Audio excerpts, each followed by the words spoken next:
This is the Toss Up, where we take a look at some of the topics facing the world of college sports and give a little bit of history behind some of them.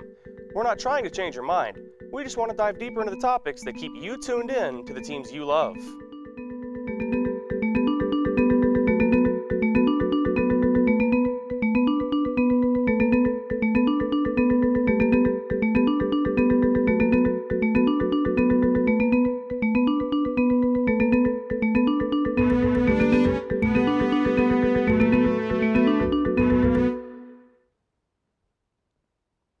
In the 19th century, college students began forming sporting clubs. Yale and Harvard held the first intercollegiate athletics competition when their rowing clubs faced off in 1852. Since then, college sports has expanded into a billion-dollar industry with individual athletic departments having budgets over $100 million.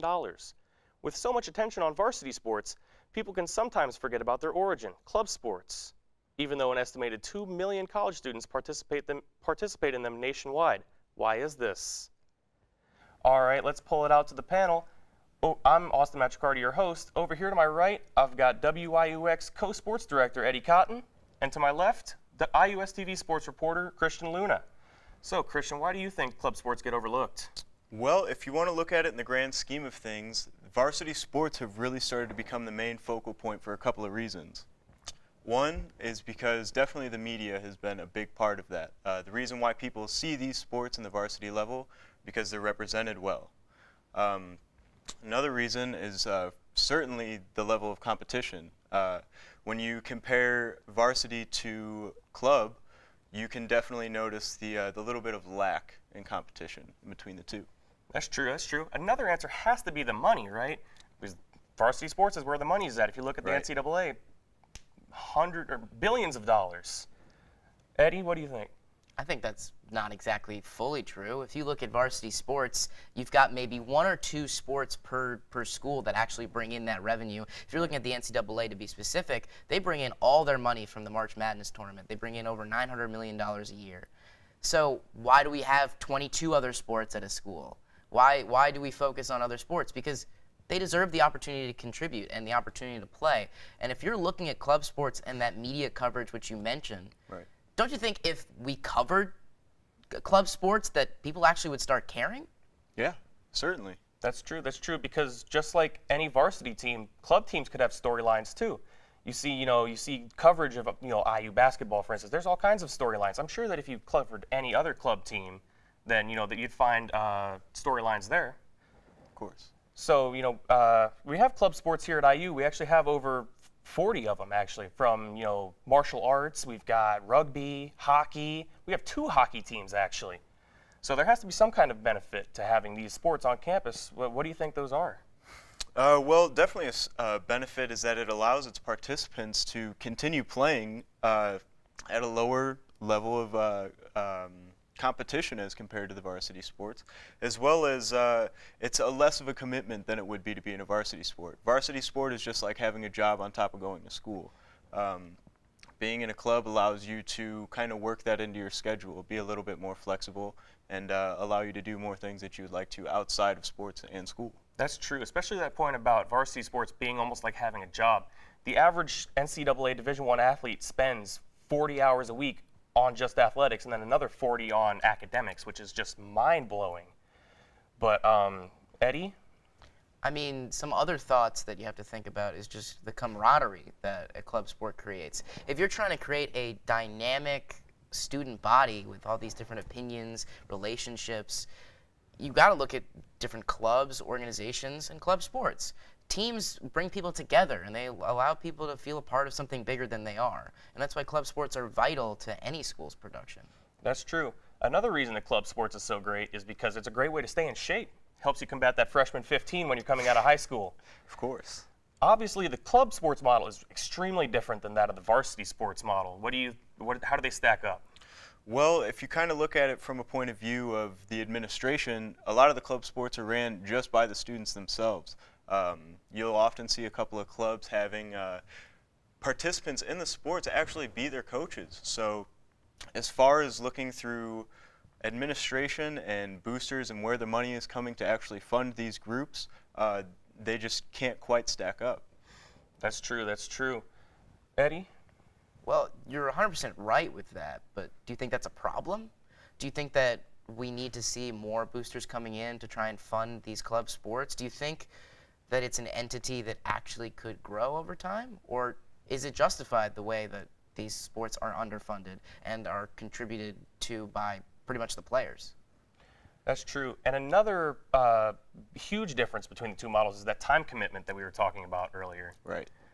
And some sports that are currently club sports might want to try to be varsity sports. They might try to change and go over to the other model. One example is Ultimate Frisbee. There was a movement not too far or long ago that people were trying to get Ultimate Frisbee to be an NCAA recognized sport. So should varsity or club sports be able to become varsity sports?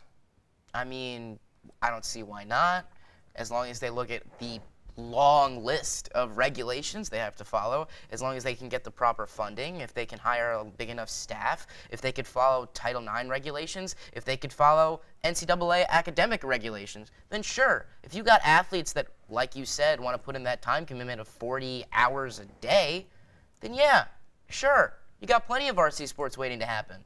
But you don't exactly have that many people dedicated to the sports to create them. That's the issue.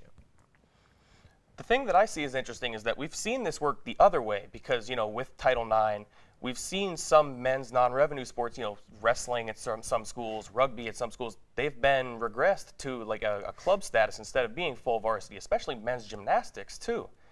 Christian, do you think they should be able to evolve? Absolutely. If the competition is there and it's there on a consistent semester to semester basis, why not? There's absolutely no reason why they shouldn't be able to, besides the reasons that Eddie brought up earlier.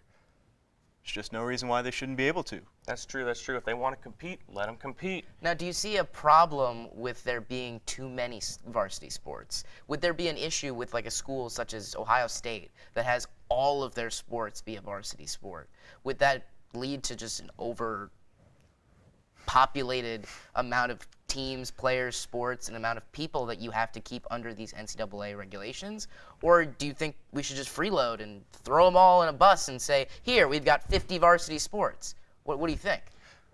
I think that's really just up to the discretion of the administration if they really want to deal with all that work.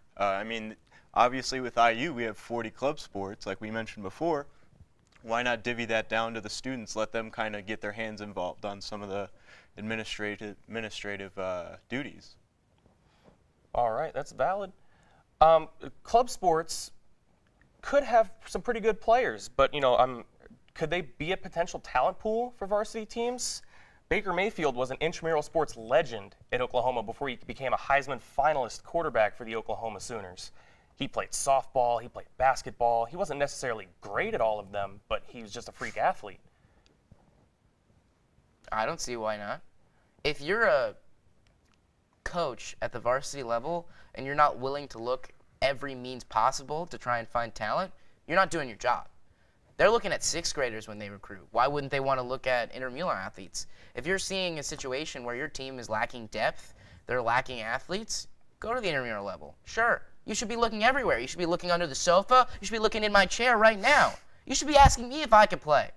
So I don't see why not. That's true. You should leave no stone unturned as a coach, especially if you want your team to be great. Right. If you're that desperate to really find a player, why not? And if the competition and the player is bringing that much attention to that competition he's playing in, or she, there's no reason as to why they shouldn't be able to do that. And the worst case scenario of the situation is really that they're just going to say no, and you can just move on to the next one. Now, the one issue with looking into the club sport level for talent is mentality. And I think that's the biggest thing with all varsity athletes that holds some back and keeps some involved is, are you willing to give it that 40 hours? Are you willing to give up some of your free time that a club sport offers to be that dedicated to a varsity level? Right. But if you are, you have the opportunity to make that jump if you are talented enough and you try hard enough, and a coach should be looking after you. That's true. And nowadays we see talent coming from all over the place. We see people coming from overseas. Coaches are going out and they're recruiting people in Australia. They're going over and they're looking over in Europe and stuff like that. They're, putting managers on the bench in uniforms when your team gets low enough. So why not? Why not? Right. That's exactly right. All right, that does it for our show this week. Be sure to continue the discussion on our Twitter page at IUSTV Sports and on Facebook at IUSTV Sports. You can always give any suggestions for the show and ask any questions you might have. Toss it up. Find out if we'll catch it. Until next Sunday, be proud and cheer loud.